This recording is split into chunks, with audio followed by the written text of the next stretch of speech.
বুখারীর বর্ণনা সালাসাতুন ফিল গার। বনী ইসরাইলের জামানায় তিনজন লোক সফরে বেরিয়েছে।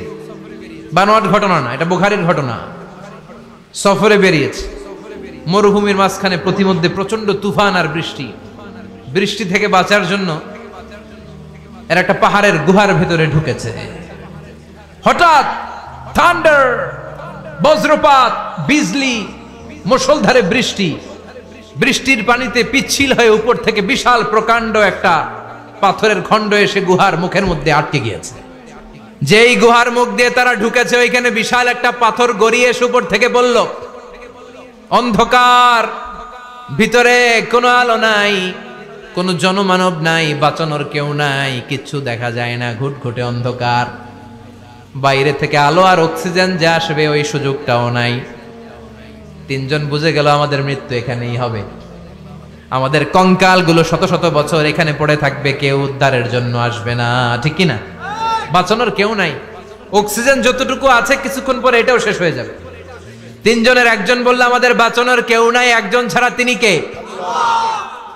আমাদের তিনজনের জীবনের এমন কোন নেক আমল আছে কিনা যেটা দিয়ে আল্লাহর কাছে দোয়া করা যায়? কার জীবনে কি নেক আমল আছে যেই নেক আমলটা দুনিয়ার কোনো মানুষকে দেখানোর জন্য করা হয় নাই, শুধু করা হয়েছে কার জন্য? এরকম কোন নেক আমল থাকলে দোয়া করা শুরু করো, এছাড়া আমাদের বাঁচার কোনো উপায় নাই। একজন দোয়া করা শুরু করলো। হাদিসে লম্বা একটা হাদিস, আমি সরল বঙ্গানুবাদ শোনাচ্ছি। একজন দোয়া করা শুরু করলো। একজন বলতে শুরু করলো, আল্লাহুম্মা কানা লি আবাওয়ান শাইখান কাবীরান। ও আল্লাহ, আমার বৃদ্ধ বৃদ্ধা মা বাবা ছিল, আমি পেশায় ছিলাম রাখাল। প্রতিদিন রাখালগিরি করার পরে, ছাগলের দুধ দোহন করার পরে যখন বাসায় ফিরে আসতাম, সবার আগে আমি আমার আব্বা আম্মারে দুধ খাওয়াতাম। আব্বা আম্মাকে দুধ খাওয়ানোর পরে আমার সন্তানদের মুখে, আমার স্ত্রীদের মুখে আমি দুধ তুলে দিতাম। একদিন আমার আসতে দেরি হয়ে গেল, এসে দেখি আব্বা আম্মা ঘুমিয়ে গেছে। দুধের বাটি নিয়ে আমি আব্বা আম্মার মাথার সামনে দাঁড়িয়ে রইলাম।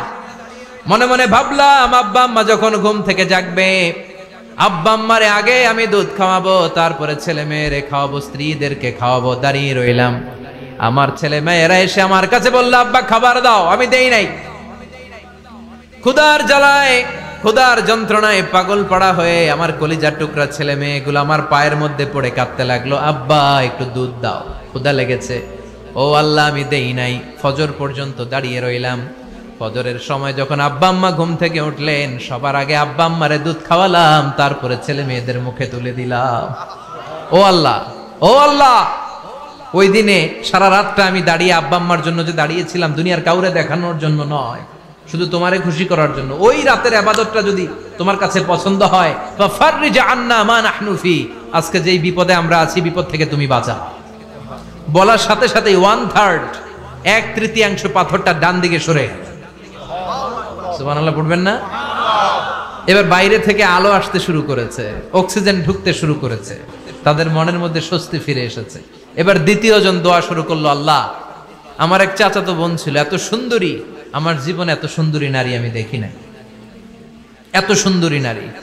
ওয়া কুনতু উহিব্বুহু বিআশাদ্দি মা ইউহিব্বুর রিজাল আন নিসা, একজন পুরুষ একজন নারীকে যত ভালোবাসতে পারে, আমি ঠিক ততটা ভালোবাসতাম আমার এই সুন্দরী কাজিনকে। একদিন লজ্জা শরমের মাথা খেয়ে চাচাতো বোনরে আমি বললাম, তোরে আমি বড্ড ভালোবাসি, একান্তে আমি তোরে চাই। চাচাতো বোন বলল, এত এত স্বর্ণ মুদ্রা যেদিন জমাতে পারবা, ওই দিন আমারে পাবা। এবার আমি স্বর্ণ মুদ্রা জমাতে লাগলাম। জমাতে জমাতে জমাতে জমাতে বছর শেষে স্বর্ণ মুদ্রার থলে নিয়ে চাচাতো বোনের হাতে দিলাম। চাচাতো বোন আমার অপকর্মে রাজি হয়ে গেল। গোপন একটা রুমের ভেতরে আমরা ঢুকলাম, দুইজনেই জামা কাপড় খুলে নেকেড হলাম। জিনা করব, পাপ কাজ করব, একেবারে ফাইনাল ডেস্টিনেশন আমরা চলে গেলাম। পাপ কাজ যখন আমরা শুরু করব, ইন দা মিন টাইম আমার চাচাতো বোন আমার ডেকে বলে, ও আমার চাচাতো ভাই, ইত্তাকিল্লাহ, ইত্তাকিল্লাহ, আল্লাহরে ভয় কর, আমার সতীত্ব নষ্ট করে দিস না। আল্লাহ ওই মুহূর্ত থেকে ফিরে আসা কোনো পুরুষের পক্ষে সম্ভব ছিল না। ইত্তাকিল্লাহ, এই বাক্যটা শুনে, তোমার আওয়াজ শুনে আমার কলিজার মধ্যে কাঁপুনি ছুটে গিয়েছে।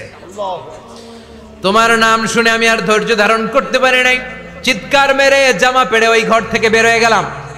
ও আল্লাহ, শুধুমাত্র কেবলমাত্র একমাত্র তোমার ভয়ে ওই দিন আমি আমার চাচাতো বোনের সাথে পাপ কাজে লিপ্ত হই নাই। আল্লাহ রে, ওই দিনের আমলটা যদি তোমার দরবারে কবুল হয়ে থাকে, আজকের বিপদের দিনে তুমি আমাদের বাঁচাও। বলা মাত্রই এই দোয়া আল্লাহর কাছে এত কবুল হয়েছে, কারণ আল্লাহর ভয় এটা পৃথিবীর সবচেয়ে বড় ইবাদত। চিল্লায় বলেন ঠিক কিনা? আল্লাহর ভয় আল্লাহর কাছে সবচেয়ে বড় প্রিয় ইবাদত। আল্লাহর কাছে দোয়াটা এত পছন্দনীয় হয়েছে, মুহূর্তের মধ্যে 2/3 পাথরটা গুহার মুখ থেকে ডান দিকে সরে যায়। 2/3 পাথর এখন সরে গিয়েছে। এবার তারা বেরোতে চেষ্টা করলো, দেখা যায় হাত বেরোয়, কারো পা বেরোয়, মাথা বেরোয়, কিন্তু পুরো বডিটা নিয়ে বেরোয়া যায় না। এবার 3 নাম্বার লোক দোয়া করতে শুরু করেছে, আল্লাহ ইন্নী ইস্তাজারতু উজারা ফাদাফাতু সামানাহুম। আল্লাহ আমি অনেকগুলো শ্রমিক ভাড়া করেছিলাম, তাদেরকে দিয়ে কাজ করিয়ে তাদের ঘাম শুকিয়ে যাওয়ার আগে প্রত্যেকটা শ্রমিকের পারিশ্রমিক আমি দিয়ে দিয়েছি। সবগুলো শ্রমিক আমার কাছ থেকে পারিশ্রমিক বুঝে নিয়েছে, একজন ছাড়া। একজন না নিয়ে চলে গেছে। তার টাকা তারে আমি বুঝাই দিতে পারি নাই। তার রেখে যাওয়া টাকা দিয়ে আমি কয়েকটা ছাগল কিনলাম। ওই ছাগল পালতে পালতে বাচ্চা দিল, আরো বাচ্চা দিল, দিতে দিতে বিশাল ছাগলের ডেইরি ফার্ম বানালাম।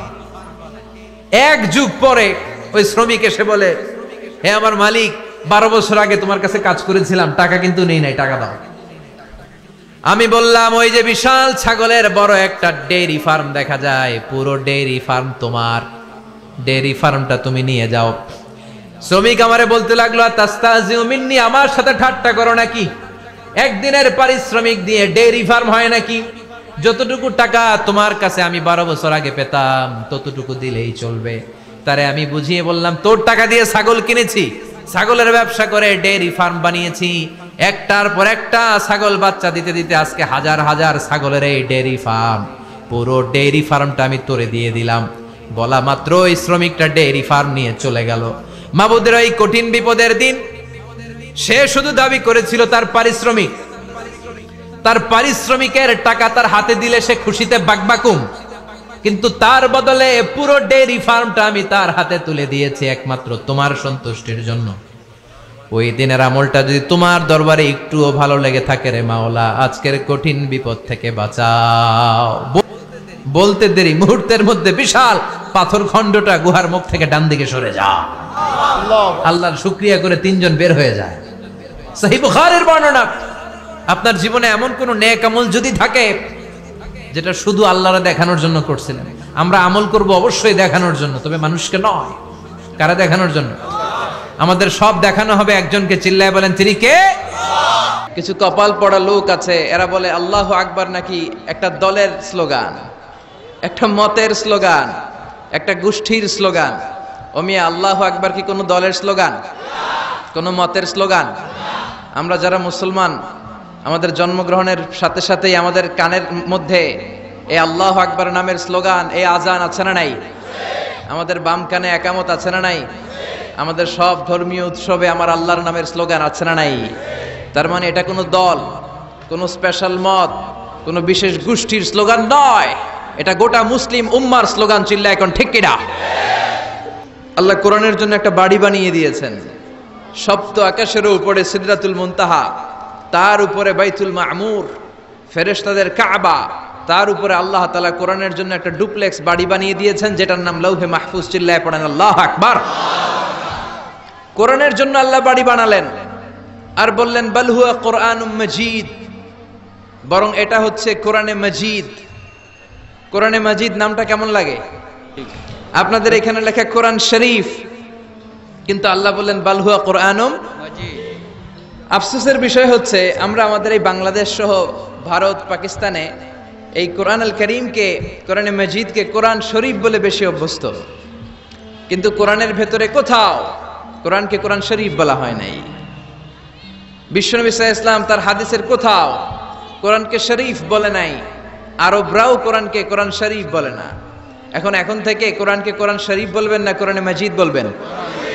আল্লাহ বললেন বাল হুয়া কোরআনুম মাজিদ ফি লাউহিম মাহফুজ। কত চমৎকার চমৎকার নাম আল্লাহ তাআলা কোরআনের ভেতরে কোরআনের জন্য দিয়েছেন। আবার রব্বুল আলামিন বলেন ইন্নাহু লাকুরআনুন কারীমুন ফি কিতাবিম মাকনুন। নিশ্চয় এটা হলো সম্মানিত কোরআন, নিশ্চয় এই কিতাবটা হলো মহিমান্বিত কোরআন। আর গোপন একটা কিতাবের মধ্যে এই কোরআনটাকে সংরক্ষণ করেছে কে? তাহলে সূরা ওয়াকিয়াতে আবার নতুন আর একটা নাম পেলাম, ইন্নাহু লাকুরআনুন কারীম। প্রথমে পেলাম কোরআন মাজিদ, বাল হুয়া কোরআনুম মাজিদ। আবার সূরা ওয়াকিয়াতে পেলাম ইন্নাহু লাকুরআনুন কারীম। তো এখন থেকে কোরআনে মাজিদ বলবেন না কোরআনে শরীফ বলবেন? মাজিদ। কোরআন কারীম না কোরআন শরীফ? কোরআন কারীম। আবার আল্লাহ বললেন ইয়াসিন ওয়াল কুরআনিল হাকীম ইন্নাকা লামিনাল মুরসালিন। ইয়াসিন ওয়াল কুরআনিল, কি সুন্দর নাম! কোরআনে হাকীম, কোরআনে কারীম, কোরআনে মাজিদ, এগুলো রেখে দিয়ে আমরা বলি কোরআন শরীফ। আরো অনেক নাম আছে। আবার আল্লাহ এই কোরআনকে বললেন কোরআনে আযীম, ওয়ালাকাদ আতাইনাকা সাবআম মিনাল মাসানি ওয়াল কুরআনাল আযীম। ও নবী, আমি আপনাকে নিত্য পাঠনীয় সপ্তবাক্য মানে সূরাতুল ফাতিহা দান করেছি, আর তার পাশাপাশি আমি আপনাকে সুমহান কোরআন, কোরআনে আযীম দান করেছি। সুবহানাল্লাহ। তার মানে কোরআনের আরেকটা নাম পাওয়া গেল কোরআনে আযীম, মহিমান্বিত কোরআন, সুমহান কোরআন। আবার আল্লাহ তাআলা এই কোরআনকে আরেক জায়গায় বললেন এটা কোরআনে আরবি। বিশ্বনবী আরবি ভাষায় কথা বলতেন, তাই তিনি রাসূলে আরবি। আর এই কোরআন যেহেতু আরবি ভাষায় নাজিল হওয়া, তাই এই কোরআনের আরেক নাম হচ্ছে কোরআনে আরবি। পড়েন সুবহানাল্লাহ। রব্বুল আলামিন বলেন ইন্না আনজালনাহু কুরআনান আরাবিয়্যান লাআল্লাকুম তাআকিলুন। নিশ্চয় আমি আল্লাহ তাআলা এই কোরআনকে সুস্পষ্ট আরবি ভাষায় নাজিল করলাম যাতে করে তোমরা কোরআন বুঝতে পারো। সুবহানাল্লাহ। কত চমৎকার নাম, কোরআনে আরবি। আবার আল্লাহ এই কোরআনের আরেকটা নাম দিয়েছেন কোরআনে আজীব, বিস্ময়কর কোরআন, মহাবিশ্বের মহাবিস্ময় মহাগ্রন্থ আল কোরআন। আল্লাহ বললেন ইন্না সামি'না কুরআনান আজাবা। জিনদের কথাকে আল্লাহ কোট করলেন, নিশ্চয় আমরা শুনলাম কুরআনান আজাবা, আজীব কোরআন। ইয়াহদি ইলার রুশদি ফাআমান্না বিহি, যেই কোরআনটা হেদায়েতের দিকে মানুষকে পথ দেখায়, ফলে আমরা সবাই কোরআনের উপর ঈমান আনলাম। সুবহানাল্লাহ। আবার রব্বুল আলামিন বললেন কিতাবটা এমন কিতাব, এই কিতাবের দিকে নজর করলেই সওয়াব আছে না নাই? আন-নাযার ইলা সালাসাতি আশিয়া ইবাদা, তিনটা জিনিসের দিকে নজর করার সাথে সাথে আমলনামায় সওয়াব দিয়ে দেয় কে? আল্লাহ। এক নাম্বার আন-নাযার ইলাল কাবা, মক্কায় যে কাবার দিকে নজর করার সাথে সাথে আমলনামায় সওয়াব আসরাড়াই। দুই নাম্বার আন-নাযার ইলা ওয়াজহিল ওয়ালিদাইন, মা বাবার চেহারার দিকে রহমতের নজর নিয়ে যদি তাকান, কবুল হজের সওয়াব আমলনামায় দিয়ে দিবে কে? তিন নম্বরে আন-নাযার ইলাল মুসহাফ, আল্লাহর কোরআন পড়তে পারে না, বয়স 70 হয়েছে 80 হয়েছে, কোরআন পড়তে পারে না, চোখের পানি ছাড়ে, আঙ্গুলগুলো দিয়ে কোরআনের আয়াতের উপর আঙ্গুল টানে, ওই কোরআনের দিকে নজর দিলেও আমলনামায় সওয়াব আসরাড়াই। কি কিতাব! আঙ্গুল টানলেও সওয়াব, নজর দিলেও সওয়াব, এই কিতাব পড়লে সওয়াব, এই কিতাব ধরলে সওয়াব, এই কিতাব শুনলে সওয়াব, এই কিতাব মানলে সওয়াব, এই কিতাবের জন্য মরলেও সওয়াব। চিল্লা এখন ঠিক কিনা? আল্লাহ বললেন এই কিতাব পড়লে সওয়াব। বিশ্বনবী বলেন এই কিতাবের এক একটা অক্ষর তেলাওয়াত করবা, 10টা করে নেকি তোমার আমলনামায় দিয়ে দিবে কে? আল্লাহ। আবার এই কিতাবের এক একটা আয়াত তুমি তেলাওয়াত করবা, তোমার জান্নাতের বিল্ডিংটারে উঁচা করে দিবে কে? মান কারা হারফান মিন কিতাবিল্লাহি ফালাহু হাসানাহ, আল্লাহর কিতাব থেকে যে তেলাওয়াত করবে তার সওয়াব আছে। ওয়াল হাসানাতু বিআশরি আমসালিহা, আর সওয়াব হলো এক একটা অক্ষরের কারণে 10টা করে নেকি। সূরা বাকারার আলিফ লাম মিম যদি আপনি পড়েন, আলিফ লাম মিম তিনটা মিলে একটা অক্ষর নয়, তিনটা 3 অক্ষর, তিনটার জন্য 30 নেকি। সুবহানাল্লাহ। আবার কিয়ামতের দিন আল্লাহ বলবেন ইকরা ওয়ারতাকি ওয়ারাত্তিল কামা কুনতা তুরাত্তিলু ফিদ দুনিয়া ফাইন্না মানজিলাতাকা ফি আখিরি আয়াতিন তাকরাউহা। বুখারীর বর্ণনা, কিয়ামতের দিন আল্লাহ বলবেন এক একটা আয়াত তেলাওয়াত কর, যতগুলো আয়াত দুনিয়ার বুকে তেলাওয়াত করেছিস তোর জান্নাতের বিল্ডিং হবে তত তলা। সুবহানাল্লাহ। এই পৃথিবীর সবচেয়ে বড় স্কাই স্ক্রিপার হচ্ছে বুর্জ আল খলিফা, সবচেয়ে বড় উঁচু বিল্ডিং। আপনার জান্নাতের বিল্ডিংটা এর চেয়ে অনেক গুণ উঁচু হবে। যতটা আয়াত আপনি দুনিয়াতে তেলাওয়াত করেছেন প্রত্যেকটা আয়াতের বিনিময়ে আপনার জান্নাতকে এক এক তলা উঁচু করে দিবে কে? আল্লাহ। এজন্য এই কিতাব এমন কিতাব পড়লে সওয়াব, আবার এই কিতাব ধরলে সওয়াব আছে না নাই? তবে ওযু ছাড়া ধরা যাবে। কোরআনকে যদি আপনি ওযু ছাড়া ধরতে যান, কোরআন বলবে খবরদার, be careful, don't touch me without making ওযু, ডোন্ট টাচ মি উইদাউট অ্যাবলুশন। ওযু ছাড়া আমার আয়াতকে, আমার পৃষ্ঠাকে স্পর্শ করো না। চিল্লা এখন ঠিক কি না? আল্লাহ বললেন লা ইয়ামাসসুহু ইল্লাল মুতাহহারুন, ওযু ছাড়া, পবিত্র হওয়া ছাড়া কোরআনকে ধরা যায় না। এজন্য এই কিতাব এমন কিতাব পড়লে সওয়াব হয়, এই কিতাব ধরলে সওয়াব হয়, এই কিতাব শুনলেও সওয়াব। সুবহানাল্লাহ। ওয়া ইযা কুরিআল কুরআনু ফাসতামিউ লাহু ওয়া আনসিতু লাআল্লাকুম তুরহামুন। এই কিতাবকে যারা পড়তে জানো না, তোমাদের সামনে যদি এই কিতাবের তেলাওয়াত হয়, খরগোশের মতো কান দুইটা খাড়া করে এই তেলাওয়াত শোনো। এই তেলাওয়াত শোনার কারণে তোমাদের আমলনামায় সওয়াব দেয়া হবে, তোমাদের উপর রহমত নাজিল করবে কে? পড়তে পারেন না তো শুনেন। মোবাইলের মধ্যে শায়েখ আব্দুর রহমান আস-সুদাইসির কোরআন তেলাওয়াত রেখে শুনবেন, শুনলেও আপনার উপর রহমত নাজিল করবে কে? প্রিয় ভাইয়েরা, এই কোরআনের আয়াতকে মোবাইলের রিঙ্গার দেয়া যায় না। এই মাসালাটা জেনে নেন। কোরআনের আয়াত দিয়ে মোবাইলের রিংটোন হতে পারে না, ইসলামী সঙ্গীত হতে পারে, আরবি নাশিদ হতে পারে, কিন্তু কোরআনের আয়াত দিয়ে রিঙ্গার দেয়া যায় না। কেননা আপনি যে কোনো সময় রিসিভ করলে অথবা মিস কলের কারণে কেটে গেলে কোরআনের আয়াতের এমন একটা অংশে যে কাটা পড়ে যাবে, কেটাপ হয়ে যাবে, অর্থের বিকৃতি ঘটবে। চিল্লা এখন ঠিক কিনা? এজন্য মোবাইলের রিঙ্গারে কোরআনের আয়াত দেয়া যাবে না। আল্লাহ বললেন কোরআন এমন কিতাব, পড়লে সওয়াব, ধরলে সওয়াব, শুনলেও সওয়াব আছে না নাই? মানলেও সওয়াব আছে না নাই? তবে যতটুকু আমার ভাল লাগে অতটুকু মানবো। যতটুকু মানলে আমার ফ্যামিলির জন্য সুবিধা ততটুকু মানবো।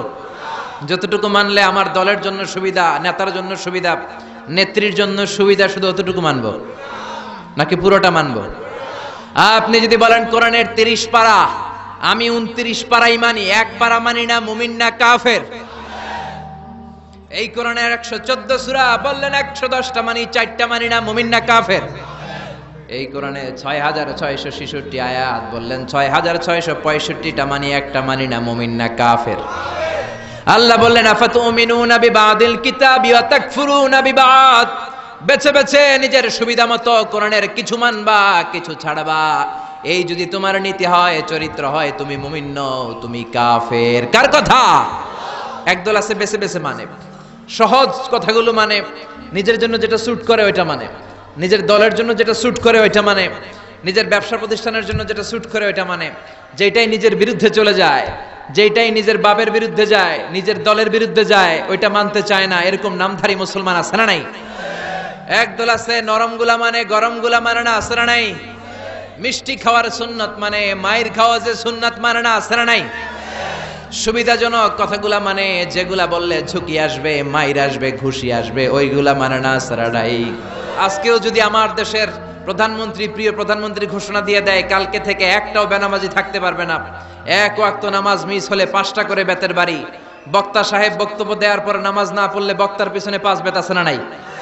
চেয়ারম্যান না পড়লে চেয়ারম্যানের পিছনে, আছে না নাই? এমপি সাহেব না পড়লে, প্রধানমন্ত্রী না পড়লে।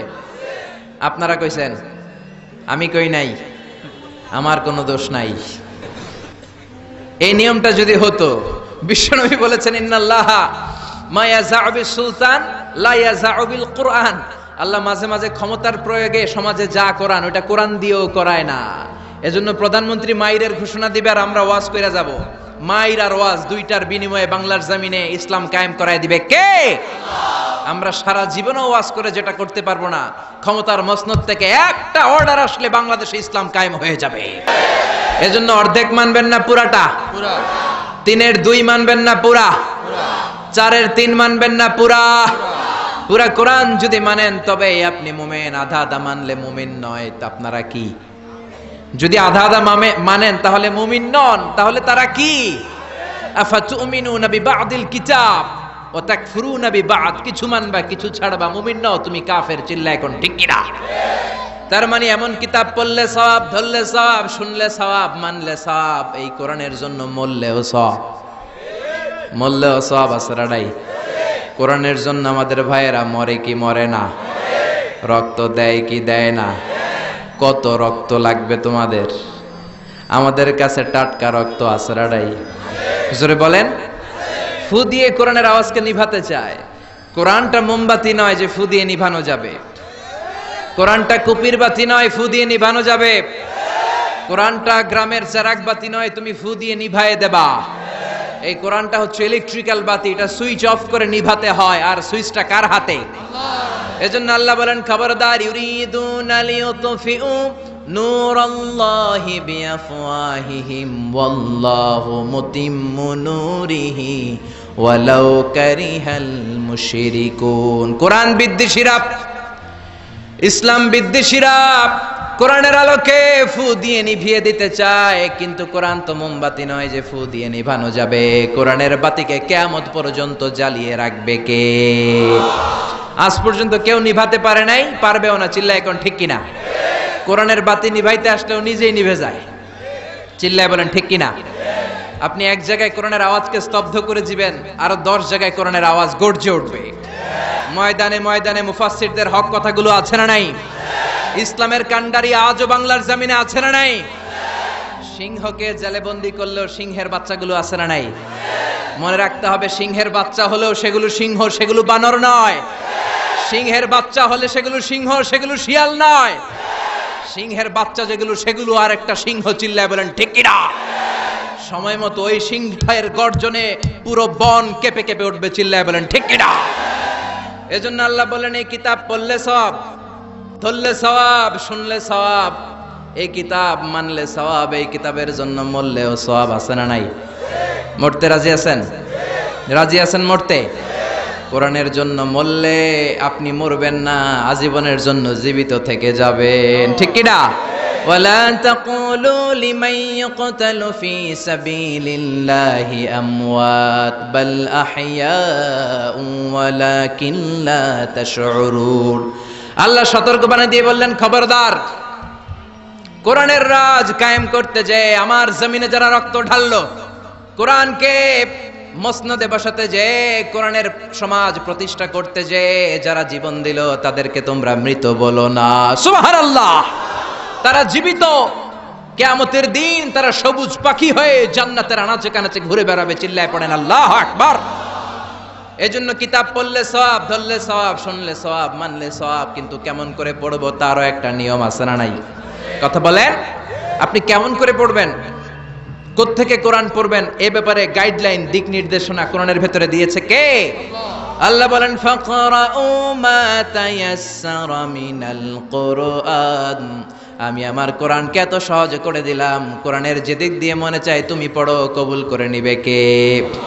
আমরা যে কোরআনটা পড়ি এটা রিওয়ায়াত হাফসান আসিম, আরো অনেকগুলা কেরাত আছে, 7 কারি 14 রাবি, যেটা দিয়ে আপনি পড়েন আপনার তেলাওয়াতকে কবুল করে নিবে কে? আমরা পড়ি মালিকি ইয়াউমিদ্দিন, কোন কেরাতে আছে মালিকি ইয়াউমিদ্দিন। আমরা পড়ি সিরাতাল মুস্তাকিম, ওয়ারশের কেরাতে আছে, কম্বুলের কেরাতে আছে সিরাতাল মুস্তাকিম। যেই কোনো কেরাত দিয়ে আপনি পড়েন না কেন, কবুল করে নিবে কে? এজন্য আল্লাহ বললেন কোরআন পড়ার নিয়ম হলো যেদিক দিয়ে মন চায় পড়বা, কিন্তু পড়ার আগে ওযু করবা, আর পড়া শুরু করার আগে শয়তানের ব্যাপারে পানাহ চাওয়ার দরকার আছে না নাই? ফাইদা ক্বারাআতাল কুরআন ফাস্তাইয বিল্লাহি মিনাশ শাইতানির রাজীম। পড়েন আউযু বিল্লাহি মিনাশ শাইতানির রাজীম। বিসমিল্লাহির রহমানির রহিম। আপনি ওযু করলেন, আউযুবিল্লাহ পড়লেন, বিসমিল্লাহ পড়লেন, তারপরে আল্লাহ বলে ওয়ারাত্তিলিল কুরআনা তারতিলা। কোরআনকে মন গড়া তেলাওয়াত করা যায় না, যেমন খুশি সুর দিতে মন চায় তেমন সুর দেয়া যায় না। কোরআনকে তারতিলের সাথে, তাজবিদের সাথে, তাহসিনের সাথে পড়ো, কবুল করে নিবে কে? আবার বিষ্ণু বললেন মানলাম ইয়াতাগান্না বিল কোরআন ফালাইসা মিন্না। আমার যে উম্মত সুর করে কোরআন পড়ে না, ও আমার উম্মত হতে পারে? অনেকে বলে হুজুর আমার সুর নাই, আমি কেমনে পড়ব? আপনারও সুর আছে, আপনার যেটা আল্লাহ দিয়েছে ওইটাই আপনার সুর। সুর নাই কে বলছে? টয়লেটে ঢুকলে বোঝা যায় কত সুর। বাথরুমের ভিতরে বাথরুম সিঙ্গার আছে না নাই? বাথরুমে কাপড় খাসতে গেলে দেখবেন সব আইব বাচ্চু হয়ে যায়, সব জেমসের গান শিখা ফেলায়। এরকম সিঙ্গার বাংলাদেশে আছে না নাই? তার মানে সবার গলাতেই আল্লাহ সুর দিয়েছে, তাল দিয়েছে, লয় দিয়েছে। আপনার যেটাই আল্লাহ দিয়েছে ওইটারে শুরু করে পড়েন। আবার বিশ্বনবী বললেন মন গড়া সুরে পড়বা না। ইকরাউ বিলুহুনিল কুরআনি ওয়া আসওয়াতিহা, ইকরাউ বিলুহুনিল আরাবি ওয়া আসওয়াতিহা। আরবদের লাহানে, আরবদের টিউনে, আরবদের ভয়েসে যদি তুমি কোরআন পড়ো কবুল করে নিবে কে? শেখ আব্দুর রহমান আস-সুদাইসের কণ্ঠ যদি ভালো লাগে ওইটা নকল করবেন, ওইভাবে পড়বেন। শেখ সুরাইমের কণ্ঠে পড়ার চেষ্টা করবেন, মন গড়া সুরে নয়। মিষ্টি সুর ভাল লাগে, মিশারি রাশেদ আল আফাসি সুরে পড়েন, শেখ আইয়ুব বিন ইউসুফের সুরে পড়েন, কবুল করে নিবে কে? চিল্লায় বলেন কে? এই কিতাব যেন তেন কিতাব নয়। এমনি এমনি আল্লাহ বলে নাই বাল হুয়া কুরআনুম মাজিদ, শুধু শুধু এমনি বলে না এটা কোরআনে মাজিদ। এই কোরআনটা এমন কোরআন, এই কোরআন তেলাওয়াত করলে মুমিনদের অন্তরে ঈমান বাড়ায় দেয় কে? জোরে বলেন। ওয়া ইযা তুলিয়াত আলাইহিম আয়াতুহু যাদাতহুম ঈমানা ওয়া আলা রাব্বিহিম ইয়াতাওয়াক্কালুন। আল্লাহর কোরআনের তাফসীর যখন করা হয় তখন মুমিনদের ঈমান বাড়ায় দেয় কে? মুমিনদের সামনে কোরআনের তেলাওয়াত যখন করা হয় তখন মুমিনদের ঈমানকে বাড়িয়ে দেয় কে? এই কোরআন পড়বেন আপনার ঈমান বেড়ে যাবে, এই কোরআন পড়বেন আপনি সুস্থ হয়ে যাবেন। কারণ কোরআনের আরেক নাম হচ্ছে শিফা। কোরআনের ভেতরে শিফা দিয়েছে কে? জোরে বলেন। সূরাতুল ফাতিহার আরেক নাম সূরাতুশ শিফা, আছে না নাই? আমরা অসুস্থ হলে এইটা করি ওইটা করি, বিশ্বনবী ঝাড়ফুঁক করতেন। আঙ্গুলে একবার বল্লা পোকা কামড় দিল, আয়েশারে বললেন লবণের পানি গরম করে ঢালো, লবণের মধ্যে আছে সোডিয়াম ক্লোরাইড। আর বিশ্বনবী এই কোরআনুল কারীমের সর্বপ্রথম যে সূরাটা সূরাতুল ফাতিহা তেলাওয়াত করে ফু দিতে আরম্ভ করলেন, পড়েন আলহামদুলিল্লাহি রাব্বিল আলামিন আর রহমানির রহিম। মায়েশার লবণের পানি ঢালা শেষ, বিশ্বনবীর সূরা ফাতিহা তেলাওয়াত শেষ, বিশ্বনবীর আঙ্গুলের ব্যথাও শেষ। মায়েশা বললেন ইয়া রাসূলুল্লাহ আপনি নবী মানুষ, ফু দিলেই ভালো হয়ে যায়, আমারে কষ্ট দিলেন কেন? আমার লবণের পানি বসাইতে বললেন কেন? বিশ্বনবী বললেন আয়েশা লবণের পানি দিয়ে চিকিৎসা হয় আর সূরাতুল ফাতিহা দিয়ে রুকিয়া হয়, ঝাড়ফুঁক। ঝাড়ফুঁক আর চিকিৎসা দুইটার সমন্বয়ে রোগ ভালো করে দেয় কে? কেউ যেটা পারে না পারে কে? কেউ যেটা দেয় না দেয় কে? এজন্য কোরআনের মধ্যে শিফা আছে, শিফা আছে। ফু দিলেই সুস্থ, কিন্তু ওই ঈমানটা আমাদের লাগবে, ওই ইখলাসটা আমাদের লাগবে। ওই সিনসিয়ারিটি লেভেল যদি আপনি নিজের মধ্যে নিয়ে আসতে পারেন, সূরাতুল ফাতিহা পড়ে ফু দিল দুরারোগ্য ব্যাধি থেকে আপনারা সুস্থ করে দিতে পারে কে? এজন্য আল্লাহ বললেন ওয়ানুনাজ্জিলু মিনাল কুরআনি মা হুয়া শিফাউন ওয়া রাহমাতুল লিল মুমিনিন ওয়া লা ইয়াজিদুয যালিমিনা ইল্লা খাসারা। ও নবী কোরআনকে আমি শিফা হিসেবে নাজিল করলাম, রহমত হিসেবে নাজিল করলাম। অসুস্থ ব্যক্তির গায়ে কোরআন পড়ে ফু দিলে তারে সুস্থ করে দেয় কে? ইবনু মাজাহ শরীফ একটা হাদিসের কিতাব, এই হাদিসের কিতাবে একটা বাবই আছে, বাবুল ইস্তিশফা বিল কুরআন খায়রুদ দাওয়া আল কুরআন। যে জিনিস দিয়ে তোমরা সবচেয়ে বেশি চিকিৎসা নিতে পারো, শিফা নিতে পারো, সেটার নাম হচ্ছে কোরআন। চিল্লায় বলেন সেটার নাম কি? কোরআন। আরো জোরে বলেন না সেটার নাম কি? বিপদের সময় এই কোরআন পড়লে বিপদ থেকে আপনারা মুক্ত করবে কে? আপনাকে ডাকাত ধরেছে, আপনাকে ছিনতাইকারীরা ধরেছে, আপনি সূরাতু ইয়াসিনের প্রথম 9 আয়াত তেলাওয়াত করেন, আপনারে বিপদ মুক্ত করে দিবে কে? আল্লাহ। ডাকাতদের চোখকে অন্ধ করে দিবে কে?